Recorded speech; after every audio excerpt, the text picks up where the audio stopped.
জীবনে স্বেচ্ছায় বনবাসে যান, অর্থাৎ নিজের ইচ্ছায় বনবাসে চলে যান। কেন এটা বলছি জানেন? কারণ আপনি যদি আজকে স্বেচ্ছায় বনবাসে না যান, তাহলে আগামী দিনে জীবন আপনাকে ঘাড় ধরে বনবাসে পাঠাবে। আর জীবন যদি একবার আপনাকে ঘাড় ধরে বনবাসে পাঠায়, আপনি সেই বনবাস থেকে আর কখনো ফিরতে পারবেন না।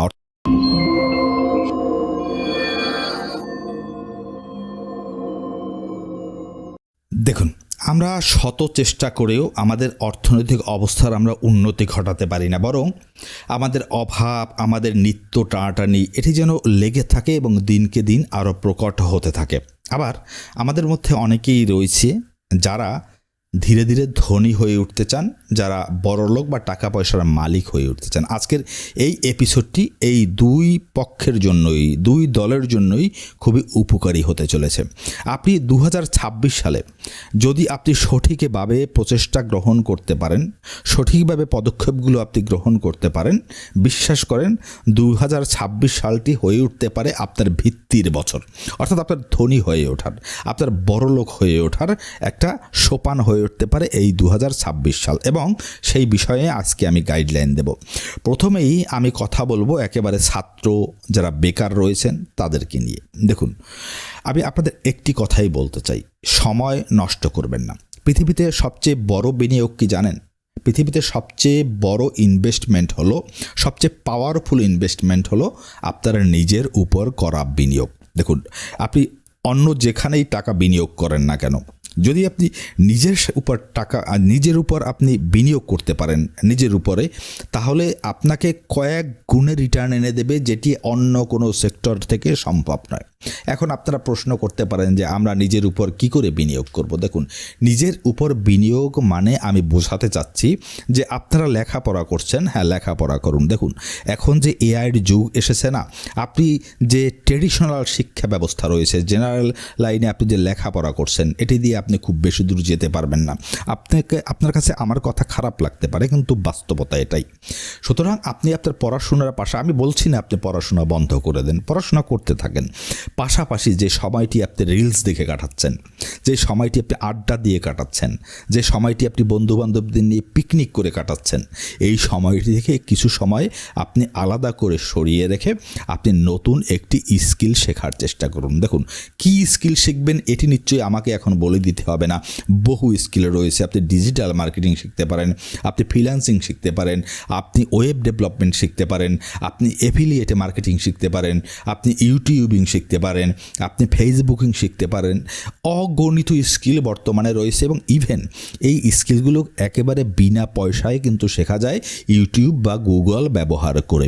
সুতরাং আপনি আপনার নিজের উপর ইনভেস্ট করতে থাকুন স্কিল শেখার মাধ্যমে। আরেকটি কাজ করবেন, দেখুন বই আপনাকে পড়তেই হবে, আপনার একজন মেন্টরের প্রয়োজন হবে, একজন শিক্ষকের প্রয়োজন হবে, একজন পথ নির্দেশক আপনার জীবনে প্রয়োজন হবে। দেখুন, আপনি নিজের জীবনের ভুল থেকে যে শিখবেন না, সেখান থেকে শিখে যদি আপনি জীবনে বড় হতে চান, তাহলে আপনার অনেক সময় লাগবে। কিন্তু আপনি যদি অন্যের ভুল থেকে শিখতে পারেন, তাহলে আপনি দ্রুত আগাতে পারবেন। টাইম লিভারেজটিকে আপনি কাজে লাগাতে পারবেন। সুতরাং বই পড়ুন, উন্নয়নমূলক বই পড়ুন। ইউটিউবে যারা এ ধরনের উন্নয়নমূলক বা স্কিল ডেভেলপমেন্ট নিয়ে যারা কন্টেন্ট তৈরি করে, তাদের কন্টেন্টগুলো দেখতে থাকুন। মোদ্দা কথা হলো নিজের উপর বিনিয়োগ করুন এবং সেটি এই 2026 সালেই শুরু করুন। তাহলে হয়তো বেশ কয়েক বছরের মধ্যেই আপনি আপনার জীবনের পরিবর্তন দেখতে পাবেন। আপনাকে আর চাকরির জন্য হাপিত্তেশ করতে হবে না, অন্যের দুয়ারে দুয়ারে ঘুরতে হবে না, বরং আপনি হয়ে উঠতে পারেন একজন চাকরিদাতা। এরপরে আমি মূলত যারা চাকরিজীবী রয়েছেন, যারা ছোটোখাটো ব্যবসা করছেন, যারা প্রবাসী রয়েছেন, তাদেরকে নিয়ে বলতে চাই যে আপনারা এই 2026 সালটিকে একটু নতুনভাবে শুরু করুন। দেখুন, আমি যে গাইডলাইনগুলো দিচ্ছি সেগুলো যদি আপনি মানতে পারেন, আপনি বিশ্বাস করেন আপনার জীবন পরিবর্তন হওয়া শুরু হবে। প্রথমত আপনি আপনার খরচগুলো লেখা শুরু করুন। দেখুন, আমরা এমন বহু খরচ প্রতিদিন বা প্রতি মাসে করি যেগুলো আমরা খুব ছোট ছোট মনে করি, 5 টাকা, 10 টাকা, 20 টাকা, 50 টাকা, 100 টাকা, এবং আমরা মনে করি আরে এটা তেমন আর কি টাকা, অল্প কয়েকটি টাকাই খরচ করলাম। কিন্তু আপনি মাস শেষে যদি এগুলো মিলান না, দেখবেন একটি বড় ধরনের অ্যামাউন্ট হয়ে ওঠে। আপনি যদি প্রতিদিন 100 টাকাও এই খাতে খরচ করে থাকেন, মাসে হয় 3000 টাকা, বছরে 36,000 টাকা। আপনি প্রতি মাসে 3000 টাকা আপনি যদি ডিপিএস করেন, তাহলে আপনি জানেন 10 থেকে 15 বছর পর সেই টাকা কত একটা বড় অ্যামাউন্ট হয়ে দাঁড়াতে পারে। সুতরাং আপনি খরচ লেখা শুরু করুন। কারণ কি, ছোট ছোট ছিদ্রই একটি বিশাল জাহাজকে ডুবিয়ে দিতে পারে। আপনি এগুলো বুঝছেন না কেন জানেন? আপনার সামনে তথ্য নেই, আপনি খরচ করে ফেলছেন, মাস শেষে আবার বেতন পাচ্ছেন, আবার খরচ করছেন। কিন্তু যখনই আপনি লেখা শুরু করবেন না এবং মাস শেষে মিলিয়ে দেখবেন, তখন দেখবেন এমন বহু খরচ আপনি করেছেন যে খরচগুলো আপনারা না করলেও চলতো, যে খরচগুলো অপ্রয়োজনীয় খরচ এবং বেশ ভালো পরিমাণে একটি অ্যামাউন্ট আপনি খরচ করেছেন। জাপানিদের একটি অভ্যাস রয়েছে, জাতিগত অভ্যাস, সেটি হলো তারা একটি নোটবুক সাথে করে নিয়ে ঘোরে। কেন ঘোরে জানেন? তারা প্রতিটি খরচ, ইভেন যদি একটা চকলেটও খায়, সেটিও তারা লিখে রাখে। এটা এই কারণে লিখে রাখে যে তারা মাস শেষে গিয়ে বুঝতে পারে যে তারা কতটা বাজে খরচ করলো। সুতরাং আজ থেকেই খরচগুলো লেখার অভ্যাস করুন। এটি হচ্ছে 1 নাম্বার পরামর্শ। 2 নাম্বার পরামর্শ হলো বাজেট করুন। দেখুন, একটি সঠিক এবং প্রপার বাজেট আপনার 80% সমস্যার সমাধান করে দিতে পারে। আমরা কি করি? বেতন পেয়ে আমরা এলোমেলো খরচ করতে থাকি, আমাদের কোনো পরিকল্পনা নেই। পরিকল্পনাহীন একটি জাহাজ কোনোদিন বন্দরে পৌঁছাতে পারে না। সুতরাং আপনার একটা লিখিত পরিকল্পনা লাগবে। দেখুন, একটা রাষ্ট্র কিন্তু বাজেটে প্রণয়ন করে। কেন করে জানেন? সেও তো চাইলে এলোমেলো খরচ করতে পারতো, কিন্তু প্রতিটি রাষ্ট্রই একটা বাজেট তৈরি করে। তেমনি আপনার জীবনেরও প্রতি মাসে একটি বাজেট থাকা দরকার রয়েছে। কারণ এই বাজেট করলেই আপনার আর এলোমেলো খরচগুলো হবে না, আপনি বাজেট ধরে ধরে সেই খরচগুলো করতে পারবেন। এই যে আগে আপনি খরচগুলো লিখেছেন, সেখান থেকে আপনি বাজে খরচগুলো আপনি মাইনাস করার পর দেখবেন একটা বেশ ভালো পরিমাণে টাকা আপনার জমছে। তার উপর ভিত্তি করে আপনি আপনার বাজেটটি তৈরি করুন এবং বাজেট অনুযায়ী চলবেন। এক চুলো বাজেটের বাইরে আপনি যাবেন না, অর্থাৎ বাজেটের বাইরে কোনো খরচ আপনি করবেন না। এখন বলতে পারেন আমি কিভাবে বাজেট তৈরি করব? দেখুন, আমি বহুবার এই বিষয়ে কথা বলেছি যে সারা পৃথিবীতে বাজেটিংয়ের একটি গোল্ডেন রুল রয়েছে 50-30-20, অর্থাৎ আপনি ইনকামের 50% টাকা দিয়ে আপনার চাল ডাল এগুলো কিনবেন, জরুরি প্রয়োজন। 30% টাকা দিয়ে আপনি আপনার মানসিক তৃপ্তি বা চাহিদা পূরণ করবেন। যেমন পরিবারকে নিয়ে একটু ঘুরতে গেলেন, বাহির থেকে ভালো মন্দ খাবার এনে দিলেন, একটু পোশাক আশাক ক্রয় করলেন, মেহমান আপ্যায়ন করলেন, এই জাতীয় খরচ আপনি 30% টাকা আপনার ইনকামের এটি দিয়ে করবেন। আর 20% টাকা আপনার হবে সেভিংস। অর্থাৎ এই 20% টাকায় মনের ভুলেও হাত দেওয়া যাবে না। এর পরের আমার যে পরামর্শ বা গাইডলাইন, সেটি হলো অবশ্যই একটি এমার্জেন্সি ফান্ড তৈরি করবেন। কারণ কি, দেখুন, আমরা অনেকে এই এমার্জেন্সি ফান্ডের নামই শুনিনি, এই কনসেপ্টই যায় না, গঠন করা তো অনেক পরের কথা। দেখুন, বিপদ আপদ বলে কয়ে কখনো আসে না। কালকে হঠাৎ করে আপনি অসুস্থ হয়ে পড়তে পারেন, আপনি ফিজিক্যালি ডিসেবল হয়ে পড়তে পারেন, আপনার চাকরি চলে যেতে পারে, আপনার কোনো প্রিয়জন হাসপাতালে মৃত্যুর সাথে শয্যায় শুয়ে মৃত্যুর সাথে পাঞ্জা লড়তে পারে। তখন আপনি কী করবেন? আপনার কোনো প্রস্তুতি রয়েছে? আমি জানি আমাদের 95% মানুষেরই এ ধরনের কোনো প্রস্তুতি নেই। কালকে হঠাৎ করে আপনার চাকরি চলে গেলে আপনার নতুন একটা চাকরি খুঁজে পেতে 6 মাস থেকে 1 বছর সময় লাগতে পারে। এই সময়টিতে যেন আপনার পরিবার বিপদে না পড়ে। আবার কালকে আপনি অসুস্থ হন বা পরিবারের কেউ অসুস্থ হোক, 5-7-10 লাখ টাকা আপনার প্রয়োজন হতে পারে। আপনি কোথায় পাবেন এই টাকা? তখন তো আপনাকে স্বর্ণ বিক্রি করতে হবে, তখন তো আপনাকে জমি বিক্রি করতে হবে, তখন আপনাকে উচ্চ সুদে ব্যাংক থেকে, এনজিও থেকে লোন নিতে হবে। সুতরাং এই পরিস্থিতিতে যেন আপনি না পড়েন, সেজন্য আমাদের প্রত্যেকেরই উচিত একটি করে এমার্জেন্সি ফান্ড তৈরি করে রাখা জরুরি তহবিল। এটি কিভাবে করবেন? এই যে কিছুক্ষণ আগে আমি 50-30-20 রুলটি বলেছি, তার 20% বলেছিলাম আপনার সেভিংস হবে। এই সঞ্চয়েরই 5% টাকা দিয়ে, অর্থাৎ এই 20% টাকার 5% টাকা হবে আপনার এমার্জেন্সি ফান্ড গঠনের কাজে লাগাতে হবে। অর্থাৎ প্রতি মাসে ওখান থেকে 5% টাকা আপনি এমার্জেন্সি ফান্ডের জন্য রাখবেন। ধীরে ধীরে একটা সময় গিয়ে আপনার এমার্জেন্সি ফান্ড তৈরি হয়ে যাবে। এখন কথা হলো, এমার্জেন্সি ফান্ডে আপনার কত টাকা থাকতে হবে?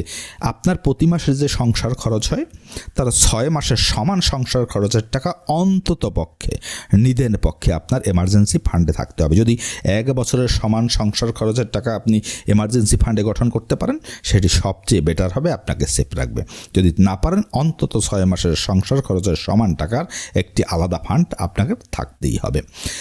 এরপরে যে পরামর্শটি আমি দেব, সেটি হলো যত দ্রুত সম্ভব আপনি বিনিয়োগ বা ইনভেস্টমেন্ট শুরু করুন। দেখুন, আপনি ইনভেস্টমেন্ট ছাড়া কখনোই ধনী হতে পারবেন না, কখনোই টাকা পয়সার মালিক হতে পারবেন না। কারণ ব্যাংকে টাকা রাখা কিন্তু ইনভেস্টমেন্ট নয়।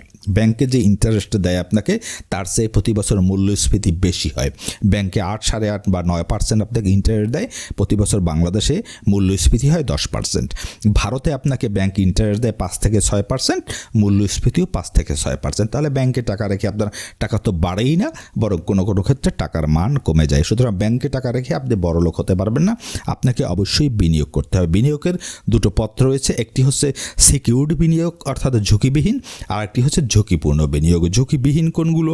আপনি জমি কিনতে পারেন, আপনি সঞ্চয়পত্র কিনতে পারেন, ট্রেজারি বিল বন্ড কিনতে পারেন, আপনি স্বর্ণ কিনতে পারেন, আপনি রূপা কিনতে পারেন, এগুলো হচ্ছে আপনার ঝুঁকিবিহীন, কিন্তু এখানে একটু রিটার্ন আপনি কম পাবেন। আর ঝুঁকিযুক্ত কোনগুলো? যেমন আপনি শেয়ার বাজারে ইনভেস্টমেন্ট করতে পারেন। শেয়ার বাজার খুব ভালো একটি জায়গা, যদি দীর্ঘমেয়াদে আপনি জেনে বুঝে বিনিয়োগ করতে পারেন। তবে একটি সতর্কবার্তা, অন্তত 1 বছর শেয়ার বাজার না শেখার আগে আপনি কখনো শেয়ার বাজারে বিনিয়োগ করার দিকে মনের ভুলেও যাবেন না। সুতরাং আপনি যদি জীবনে বড় হতে চান, বিনিয়োগ করুন। কারণ পৃথিবীর শ্রেষ্ঠ বিনিয়োগকারী ওয়ারেন বাফেট, তিনি 11 বছর বয়সে বিনিয়োগ শুরু করেছিলেন, কিন্তু তারপরও তিনি আফসোস করে বলেছেন যে আমি দেরিতে ইনভেস্টমেন্ট শুরু করেছি। দেখুন, যদি আপনি যত দীর্ঘ সময় বা আগে বিনিয়োগ শুরু করতে পারবেন, তত আপনার ক্ষেত্রে পাওয়ার অফ কম্পাউন্ডিং কাজ লাগবে, আপনার মূলধন কয়েক গুণে বৃদ্ধি পেতে থাকবে। তাই দেরি না করে অ্যাজ আর্লি অ্যাজ পসিবল বিনিয়োগ করা শুরু করুন। এরপরে আমি যে পরামর্শটি আপনাদেরকে দেব সেটি হচ্ছে, দেখুন, আজকে এমন যুগ চলে এসেছে যে আপনি একটি চাকরি করলে বা আপনার একটি ছোটোখাটো ব্যবসা থাকলে, একটি ইনকাম সোর্সের উপর নির্ভর করে আগামী দিনে আপনি আপনার জীবন চালাতে পারবেন না। কারণ কিছুক্ষণ আগেই আমি ইনফ্লেশন বা মূল্যস্ফীতির সাথে আলোচনা করেছি। আগে 1 লাখ টাকায় আপনি যে পণ্য পেতেন গত বছরও, এবছর কিন্তু 1 লাখ টাকায় ওই একই পণ্য আপনি পাবেন না। ওই একই পণ্য কিনতে 1,10,000 টাকা লাগবে। তাই এমন দিন আসছে সামনে যে আপনি একটি ইনকাম সোর্স বা একক ইনকাম সোর্স দিয়ে আপনি ভবিষ্যতে জীবন চালাতেই হিমশিম খাবেন। ধনী হওয়া তো অনেক পরের কথা। তাই স্কিল ডেভেলপ করুন, নতুন একটি স্কিল ডেভেলপ করে পাশাপাশি আরেকটি ইনকাম সোর্স ক্রিয়েট করার চেষ্টা করুন। আজকালকার অনলাইনে বহু এমন স্কিল রয়েছে যেগুলো আপনি শিখে প্রায় বিনা পয়সায় শিখতে পারেন, এবং সেগুলো শিখলে একটা সময় পর আপনার আরেকটি বাড়তি ইনকাম সোর্স তৈরি হবে। আপনি যত বেশি ইনকাম সোর্স তৈরি করতে পারবেন, তত দ্রুত আপনি ধনী হওয়ার পথে আগাতে পারবেন, তত দ্রুত আপনি এই অভাব টানাটানি থেকে বের হয়ে যেতে পারবেন। সুতরাং আমার একটি পরামর্শ হলো যে মনের ভুলেও একটি ইনকাম সোর্সের উপর ডিপেন্ড করবেন না। সর্বশেষ যে পরামর্শটি আমি দেব সেটি হলো, দেখুন, জীবনে স্বেচ্ছায় বনবাসে যান, অর্থাৎ নিজের ইচ্ছায় বনবাসে চলে যান। কেন এটা বলছি জানেন? কারণ আপনি যদি আজকে স্বেচ্ছায় বনবাসে না যান, তাহলে আগামী দিনে জীবন আপনাকে ঘাড় ধরে বনবাসে পাঠাবে। আর জীবন যদি একবার আপনাকে ঘাড় ধরে বনবাসে পাঠায়, আপনি সেই বনবাস থেকে আর কখনো ফিরতে পারবেন না। অর্থাৎ একথার অর্থ হলো, জীবন যদি একবার আপনাকে অভাবের মধ্যে ঠেলে দেয়, একবার টানাটানি গরিবের মধ্যে ঠেলে দেয়, আপনি শত চেষ্টা করলেও সেই পরিস্থিতি থেকে মুক্তি পাবেন না। হিন্দু শাস্ত্রে একটি ঘটনা রয়েছে, ভগবান রামকে তার পিতা 14 বছরের জন্য বনবাসে পাঠিয়েছিলেন। বনবাসে যাওয়ার পর, বনবাস থেকে ফিরে আসার পর তিনি রাজা হতে পেরেছিলেন। তাই আমি আপনাকে বলবো যে স্বেচ্ছায় বনবাসে যান, ফিরে এসে রাজা হতে পারবেন। এই বনবাসে যাওয়ার অর্থ হলো আপনি জীবনের কয়েকটা বছর সারভাইভাল মোডে চলে যান। অর্থাৎ জীবনে জৌলুসের প্রয়োজন নেই, লোক দেখানোর প্রয়োজন নেই, শো অফ করার প্রয়োজন নেই। আপনার জীবন চালাতে মিনিমালিজম অর্থাৎ ন্যূনতম যেটুকু আপনার প্রয়োজন হয়, আপনি সেই ন্যূনতমটুকু দিয়ে আপনার জীবন চালাবার চেষ্টা করুন কয়েকটা বছর। তারপরে ইচ্ছতা সাধন করে যখন আপনার ইনভেস্টমেন্ট হবে, যখন আপনার ইনকাম সোর্স একাধিক তৈরি হবে, যখন আপনার প্যাসিভ ইনকাম সোর্স তৈরি হবে, অ্যাসেট তৈরি হবে, তখন আপনি ইচ্ছামতো খরচ করতে পারবেন, তখন আপনি ইচ্ছামতো আনন্দ করতে পারবেন।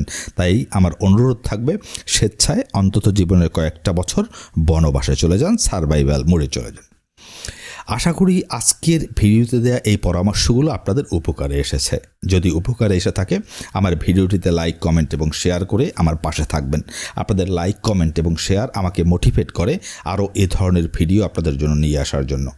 দেখা হবে নতুন আরেকটি ভিডিওতে। সে পর্যন্ত সকলে ভালো থাকবেন। আরেকটি কথা, যারা নতুন এসেছেন তারা আমার চ্যানেলটিকে দয়া করে সাবস্ক্রাইব করে রাখুন।